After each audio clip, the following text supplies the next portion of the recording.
তার পরিচালক কে? আপনি যদি সেবা নিশ্চিত করতে চান, অবশ্যই সব ব্যক্তিকে, যোগ্য ব্যক্তিকে যোগ্য জায়গায় দিতে হবে। সংশ্লিষ্ট ক্যাডারকে ওই সেক্টরের নীতি নির্ধারণ, পরিকল্পনা প্রণয়ন, সিদ্ধান্ত গ্রহণের দায়িত্ব প্রদান করতে হবে। সেক্টর থেকে অনভিজ্ঞ, অদক্ষ নীতি নির্ধারকের পরিবর্তে অভিজ্ঞ এবং দক্ষ নীতি নির্ধারকের সেবা নিশ্চিত করতে হবে, যেন তিনি আইন কানুন জানেন, তার সেক্টর সম্পর্কে জানেন, তাহলেই সেই সেক্টর ভালো কাজ করবে।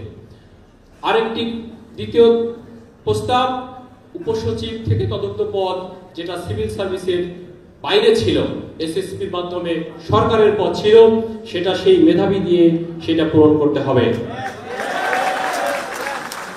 সকল ক্যাডারের সমতা নিশ্চিত করতে হবে। আমি ইতিমধ্যে বলেছি, বিভিন্ন দপ্তর, অধিদপ্তর তার পেশার লোক ব্যতীত অন্য ক্যাডারের লোক এখানে এসে বসে আছেন এবং এগুলো প্রেষণে আসছেন, ডেপুটেশনে আসছেন। প্রেষণ তখন প্রয়োজন হয় যখন ওই সেক্টরের স্পেশালিস্ট লোক না পাওয়া যায়। দেশে না পাওয়া গেলে বিদেশ থেকে ভাড়া করা হয়। কিন্তু আমাদের লোক রয়েছে, আপনি সেই পদটা অন্য ক্যাডারকে দিয়ে ব্লক করে রেখেছেন, এটি চলবে না। আমরা বলেছি পদোন্নতির ক্ষেত্রে, ইতিমধ্যে আমি বলেছি পদোন্নতির কর্তৃপক্ষ চেঞ্জ করতে হবে। শ্রদ্ধেয় সহকর্মী মণ্ডলী, জেলাতে, উপজেলাতে বিভিন্ন সমাবেশ হয় সকল ক্যাডার অফিসারদের। একটি ক্যাডারের কাজকর্ম যখন আপডেট করা হয়, সেই অনুষ্ঠানে সভাপতিত্ব করেন আরেকটি বিশেষ ক্যাডারের লোকেরা। এটা হতে হবে স্ব-স্ব, যার অফিস তিনি সভাপতিত্ব করবেন।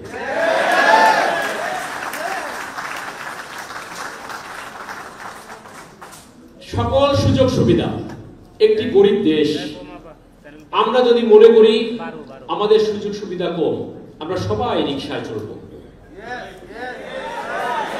আমরা সবাই রিকশায় চড়তে চাই, আমরা পায়ে হেঁটে অফিসে যেতে চাই, আমরা সাইকেলে করে অফিসে যেতে হয় চাই। আপনি একটা গাড়ি বাসায় রেখেছেন, আর একটা গাড়িতে অফিসে যাচ্ছেন। আবার আমাদেরকে মাঝে মাঝে বলে শিক্ষা ক্যাডারের লোকেরা স্মার্টলি কলেজে যায় না,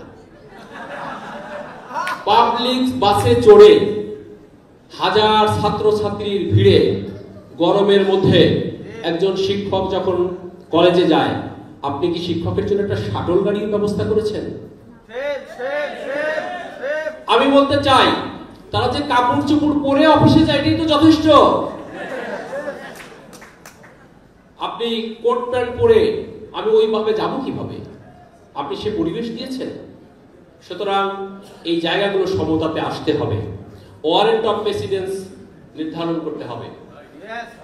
2015 পে স্কেল বলেছেন এখন থেকে প্রথম, দ্বিতীয়, তৃতীয়, চতুর্থ শ্রেণী দিয়ে কাউকে ডিফাইন করা হবে না, এখন থেকে গ্রেড দিয়ে ডিফাইন করা হবে।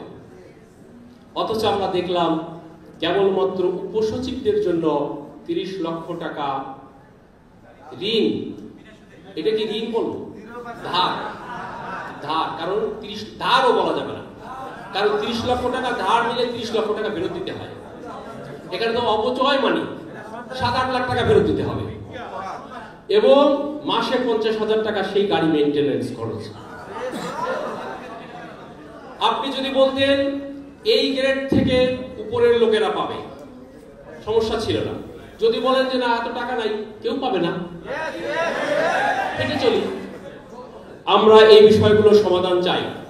শ্রদ্ধেয় সহকর্মী মণ্ডলী, আমি জাস্ট আমাদের যে সমস্যাগুলো খুঁজে পেয়েছি আমরা সেইগুলো উপস্থাপন করেছি। সিদ্ধান্ত আপনাদের। এখানে যারা বিভিন্ন ক্যাডারের নেতৃবৃন্দ আছেন, আপনারা সিদ্ধান্ত নেবেন। আমরা আপনাকে একটু আপডেট দিতে চাই। আমরা উপদেষ্টাদের সাথে দেখা করেছি, আমরা 11 জন উপদেষ্টার সাথে কথা বলেছি, তারা সকলেই আমাদের দাবি যৌক্তিক বলে স্বীকৃতি দিয়েছেন।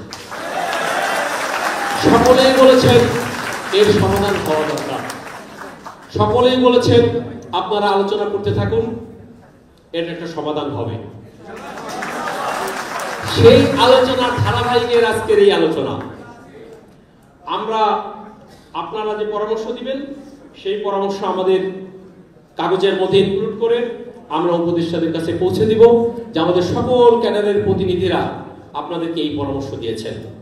আমরা কিন্তু আন্দোলনে যাব না। আমরা বিশ্বাস করি এই সরকার যে বিপ্লবী সরকার, এই সরকার যে সংস্কার করার সরকার, এই সরকার জনগণকে জনগণের জনসেবা পৌঁছে দেওয়ার জন্য এই